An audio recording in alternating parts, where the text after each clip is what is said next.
पे मज़ेदार किस्म की फ़िश रेडी हो चुकी है। अब ये क्या खा रही हूँ? अस्सलाम वालेकुम एंड वेलकम बैक अगेन। कैसे हैं जी आप सब लोग? उम्मीद है कि सब खैरियत से होंगे, बिल्कुल ठीक ठाक होंगे। तो यहाँ पर मैं बना रही हूँ फ़िश फ्राई। बहुत सिंपल स्टेप से बहुत मज़ेदार बनती है। यहाँ पर जो हमारे पास 1 kg फ़िश है, जिसके दोनों साइड्स पर मैंने अच्छे तरीके से मैदा यानी ऑल पर्पस फ्लावर डस्ट कर लिया है और उसको 15 मिनट के लिए मैंने साइड पर रख दिया है। दूसरी तरफ जो हम लोग कोटिंग प्रिपेयर करें, जिसके लिए मैंने लिया 1.5 tablespoon garlic paste, 1 teaspoon chilli flakes, half teaspoon garam masala और जी अब ऐड करेंगे अजवाइन 1/2 टीस्पून। और अब जी इसके अंदर जाएगा सूखा धनिया का पाउडर 1 टीस्पून, 1 टीस्पून ज़ीरा, अगर आपके पास पाउडर है तो आप वो ऐड कर दें, 1/2 टीस्पून टर्मरिक पाउडर यानी हल्दी पाउडर और 1 टीस्पून भरकर रेड चिली पाउडर। और अब जी इसके अंदर 1/2 टीस्पून ब्लैक पेपर पाउडर डाला है, 1.5 टीस्पून सॉल्ट डाला है। 1/2 कप इसके अंदर हम डालेंगे बेसन और इसके बाद 1.5 टेबल स्पून से 2 टेबल स्पून आपने इसके अंदर फ्रेश लेमन जूस ऐड करना है। और फिर हम इसके अंदर 1/2 कप पानी लेंगे और इसको मिक्स करेंगे। कम ज़्यादा पानी आप एडजस्ट कर सकते हैं। कंसिस्टेंसी आपने उसी हिसाब से रखनी है जैसे कि मैं अभी आपको शो करूँगी। ना ज़्यादा थिक हो ना ज़्यादा रनी हो, इतनी हो कंसिस्टेंसी कि वो आपकी फ़िश के साथ अच्छे से चिपक जाए, यानी आपकी फ़िश अच्छे से कोट हो जाए। ठीक है, तो यहाँ पर मैं आपको डिप करके दिखा रही हूँ। देखिए किस तरह की कंसिस्टेंसी बनी है। क्योंकि हमने पहले मैदा डाल दिया था फ़िश के ऊपर, तो एक्स्ट्रा जितना भी मॉइस्चर होगा वो अब्जॉर्ब हो जाएगा। ये बहुत अच्छे तरीके से जो बेसन है वो अटैच हो जाएगा आपकी फ़िश के साथ। आप इसको मैरिनेट करके फ्रीज़र में महीना भर भी रख सकते हैं, कोई इशू नहीं है और टेस्ट में कोई फ़र्क नहीं आता, बल्कि बहुत टेस्टी बनती है। ठीक है, तो ये मैंने रात को मैरिनेट करके फ्रिज में रख दी थी ताकि मैं सुबह बना सकूं। दूसरी तरफ यहाँ पर मैंने लिया है बैंगन, टमाटर, स्वीट पेपर और थोड़ी सी ग्रीन चिलीज़ और साथ गार्लिक। तो यहाँ पर जो हम लोग बनाएंगे बहुत ही मज़ेदार किस्म की टमाटर की चटनी और साथ में बैंगन का भरता, जो कि फ़िश के साथ बहुत कॉम्प्लीमेंट करता है। ज़रूर बना के ट्राई करेगा, आपको बहुत मज़ा आएगा। तो अच्छे से जब मैंने इसको आग पर रोस्ट कर लिया है तो मैं जो इनकी स्किन रिमूव कर दूँगी। और मेरे हाथों का हाल चेक करें आप, क्योंकि स्किन सॉफ्ट हो जाती है तो आप आराम से इसको पील कर सकते हैं। फिर जो मैंने चॉपर लिया और एक सिंपल मैंने अनियन लिया है, उसके 4 टुकड़े किए हैं और एक टमाटर लिया है, उसको बीच में मैं डाल दूंगी। और 2 मैंने यहाँ पे ग्रीन चिलीज़ और 2 से 3 आपने डाल देने लहसुन की जवें। साथ में 1 टीस्पून ज़ीरा, 1/2 टीस्पून सूखा धनिया का पाउडर और 1.5 टेबल स्पून लेमन जूस और साथ में 1 टीस्पून से थोड़ा कम रेड चिली पाउडर डाला है और इसको मैंने चॉप कर दिया है। और यहाँ पे मैंने 1/2 टीस्पून सॉल्ट डाल दिया है। तो यहाँ पर बेहतरीन किस्म की मज़ेदार किस्म की चटनी बनके रेडी है। अब बनाएंगे भरता। तो उसमें मैंने जी बैंगन लिए, 2 चिलीज़ हैं, स्वीट पेपर है, 1 अनियन है, 3-4 गार्लिक क्लॉव्स हैं और इसके अंदर डाला है जी सूखा धनिया का पाउडर, बिल्कुल थोड़ा सा 1/4 टीस्पून गरम मसाला, 1 टीस्पून ज़ीरा, 1 टीस्पून सॉल्ट ऐड किया है। और जी इसको हम लोग अच्छे से चॉप कर लेंगे। इसमें मैंने बिल्कुल भी लेमन नहीं डाला है, बट स्टिल ये बहुत मज़े का फ्लेवर देगा, थोड़ा खट्टापन भी आएगा। ठीक है, अब ये क्या खा रही हूँ? क्या खा रही हो? अब ये क्या खा रही हो? ये बताने रही है कि मैं बहुत मज़े की चीज़ खा रही हूँ। शुगर खा रही है यहाँ से, गंदी बच्ची। ये मुझे काम नहीं करने देती, इसको मैं शेल्फ पे बिठा कर काम करती हूँ। ये देखिए ज़रा, देखो ज़रा इस गंदा से बेबी को।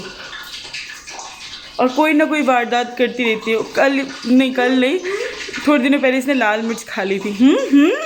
कैसे? शुक्र अल्हम्दुलिल्लाह, शुक्र। गंदी बच्ची, और गंदा कर दिया मम्मा का गंदो।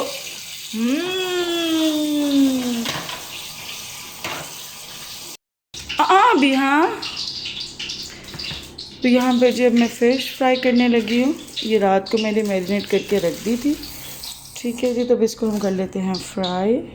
अब आपका ऑयल जो है ना वो ठीक ठाक गर्म होना चाहिए जब आपने ये डालनी है, वरना जो है बेसन बहुत जल्दी सेपरेट हो जाएगा। सही है, गर्म हो और उसके बाद आपने फ़िश फ्राई करनी है, फिर मीडियम फ्लेम पर आपने इसको फ्राई करना है। और बिल्कुल यहाँ जगह नहीं, क्योंकि शेल्फ सारी अभी नहीं ली हुई है मेरी। तो जी यहाँ पे मज़ेदार किस्म की फ़िश रेडी हो चुकी है। जब आपकी फ़िश गोल्डन ब्राउन हो जाए तो आपने इसको निकाल लेना होता है। मैक्सिमम 5 to 7 मिनट्स में आपकी फ़िश जो है वो पक्का रेडी हो जाती है। ठीक है जी, साथ में ये मज़ेदार किस्म की चटनियाँ बनाएं, बहुत ही मज़ा आएगा आपको। साथ में मैंने बनाया है बैंगन का भरता, जो बहुत टेस्टी है, बहुत कॉम्प्लीमेंट करेगा इसके साथ। अगर आप चाहें तो आप खा सकते हैं, नहीं तो आपकी चॉइस है, पर चूँकि मेरा बहुत दिल चाह रहा था तो मैंने इसीलिए इसके साथ बनाया। ठीक है, तो ये है जी आज का हमारा मेन्यू।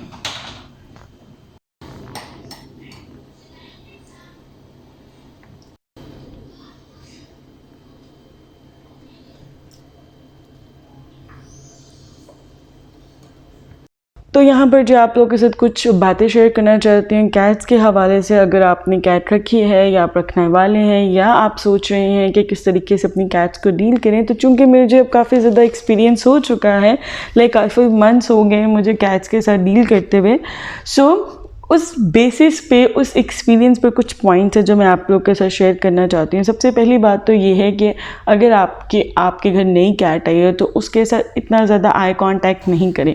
गिव हर और give him a little space. उसको प्लीज़ सर्च करने दें, इसको अपनी क्यूरोसिटी जो है ना उसको फुलफ़िल करने दें, क्योंकि जो कैट्स होती हैं ना बहुत क्यूरियस होती हैं। जब भी वो किसी नई जगह में जाती हैं तो वो सारी जगहों को पहले अच्छे से छानबीन करती हैं, स्निफ करती हैं, हर चीज़ में घुसती हैं, पूरी इन्वेस्टिगेशन करती हैं और फिर वो आकर बैठती हैं और अपनी ग्रूमिंग स्टार्ट करती हैं।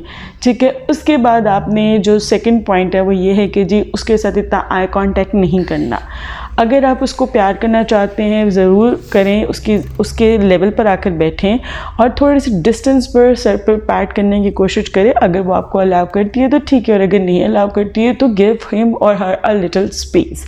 ठीक है, कोई मसला नहीं, अगले दिन कर लेगा। और अगर अगले दिन भी वो आपको अलाउ नहीं कर रही है तो आप नहीं करें, क्योंकि आई थिंक ये जो कैट थी किसी के घर में पली भड़ी है और डम कर दी गई है, तो इसको रेस्क्यू किया है किसी ने, तो कुछ दिनों के लिए ये मेरे पास आया हुआ है। सो और ये आई डोंट नो उसने फ़ील कर लिया, ये पहले दिन ही मेरे साथ बहुत ज़्यादा जो है ना अटैच हो गया था। अल्हम्दुलिल्लाह इन्वेस्टिगेशन इसने अपनी पूरी की, उसके बाद ये मेरे पास आके बैठने लग गया और ही वॉज़ वेरी स्वीट, बहुत बल्कि ही इज़ वेरी स्वीट, बहुत क्यूट सा बिल्ला है। अच्छा, अब मैं आपके साथ एक और पॉइंट भी शेयर करना चाहती हूँ कि कोशिश करें जब भी आपके घर कोई पेट कैट आती है तो उसको आप लाजमी बात दें। ज़्यादातर तो ये होता है कि आप लोग बाहर जाके जो उनके ग्रूमिंग सेंटर्स बने हुए वहाँ पर आप उनका प्रॉपर एक ग्रूमिंग वाला एक अपॉइंटमेंट लेते हैं और ग्रूम करके अपनी कैट को लाते हैं, जैसे कि मैंने अपनी बब्बू के साथ किया था जब मैंने उसको रेस्क्यू किया था। अब ये क्यों नहीं ग्रूम थी ये मुझे नहीं था पता कि ये बिल्कुल भी ग्रूम नहीं हुई है, लाइक इसको बाद देने वाला है, क्योंकि ये गया हुआ था पहले डॉक्टर के पास, वेट के पास, इसका अपॉइंटमेंट था और इसका ऑपरेशन हुआ, ही इज़ न्यूट्रिड नाउ। तो इसकी वजह से कुछ दिन थे, डॉक्टर ने कहा था आपने इसको बात नहीं देना है, और जिस दिन कहा गया कि इसको बात देना मैंने एग्जैक्टली उसी दिन इसको नहला दिया था। वो क्यों? क्योंकि बहुत सारी रीज़न्स, अभी आप इसके पॉज देख रहे हैं वो मैले हुए हैं। ठीक है, तो बहुत ज़रूरी है इसको क्लीन करना, क्योंकि मेरे घर में बच्चे भी हैं और अगर बच्चे ना भी हों फिर भी आपको जो है काफ़ी ध्यान रखना पड़ता है। ऑल्दो कैट्स काफ़ी हद तक साफ़ होती हैं, ये अपने आप को बहुत ज़्यादा नीट एंड क्लीन रखती हैं। ठीक है, तो इसको मैंने इमीडिएटली ही जो है बात दे दिया था। बात की वीडियो इंशाल्लाह आपके पास आएगी और वहाँ पर मैं आपको बहुत सारी चीज़ें और भी क्लियर करूँगी। कुछ चीज़ें मैं भी आपको बता देती हूँ, जैसे कि इसके चिन के एरिए पे ना जैसे मट्टी होती है ना, इनफैक्ट अगर आप उसको प्रॉपर डर्ट वर्ट किए ना तो वो सही जाता है, क्योंकि बिल्कुल ब्लैक कलर की ग्रेनी सी डर्ट थी इसके चिन के अराउंड। ठीक है, and I was very much curious कि अल्लाह माफ़ करे कोई मसला तो नहीं है। So I get into the Google and all the stuff, और फिर मैंने सारा अच्छे से सर्च किया तो वो इसको एक्ने का इशू है। तो शुक्र अल्हम्दुलिल्लाह कोई ऐसा टेंशन की बात नहीं थी। ऑल्दो ये वेट से आया था, प्रॉपर चेक था, दैट्स वाई मैंने इसको रखा। बट स्टिल आपको पता है क्योंकि एक अम्मा हूँ मैं, सो बहुत सारी चीज़ें दिमाग में आ जाती हैं एकदम से। तो खैर वो क्या होता है कैसे होता है वो मैं फिर अब आपको जब इसको बात दूंगी उस वीडियो में बताऊंगी। और दूसरी बात, कभी भी आप पेट्स के साथ अपने हाथों के साथ मत खेलें, उसको ज़रूर टच करें, उससे प्यार करें, बट खेलें मत, क्योंकि फिर वो आपके जो लिम्स है यानी हाथ वगैरह है उनको एज अ हंट लेगा, लाइक जैसे कि वो शिकार करने के लिए लेगा, ठीक है। तो वो अटैक कर सकता है, स्क्रैच कर सकता है। हमेशा आप अपनी कैट के साथ किसी चीज़ के साथ खेलें। अब जैसे कि मुझे कोई चीज़ नहीं थी मिल रही, इसका जो रॉड है जिसके साथ मैं खेलती बेसिकली कैट्स के साथ, आगे एक जो फरी सा कुछ लगा हुआ होता है, तो वो मेरे पास अभी नहीं था। तो मैंने जो बच्चों के टॉयज़ में से एक पाइप पकड़ा और इसके साथ इससे खेल रही थी। और वो देखा कितना कंफर्टेबली इंजॉय कर रहा है। ये आपके बॉन्ड डेवलप करने के लिए बहुत ज़रूरी है कि आप अपनी कैट्स के साथ टाइम स्पेंड करें, एक डिस्टेंस पे।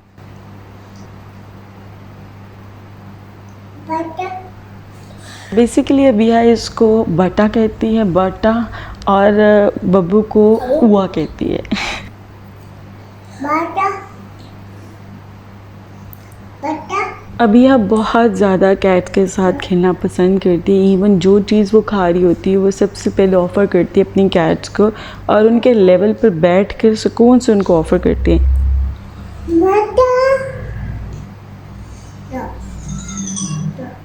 ये ब्रेड ये खुद खाने के लिए बैठी थी और इसने देखा कि मेरे पास मोची आया, तो उसने सबसे पहले सोचा कि मैं मोची को फीड करती हूँ। और कितनी माशाल्लाह क्यूट लग रही है। और भाईजान से वो एक और बाइट लेने की है ब्रेड की, और वो अब खुद खाने लगी है। तो उसको याद आ गया मैंने तो बट्टा को खिलाना है।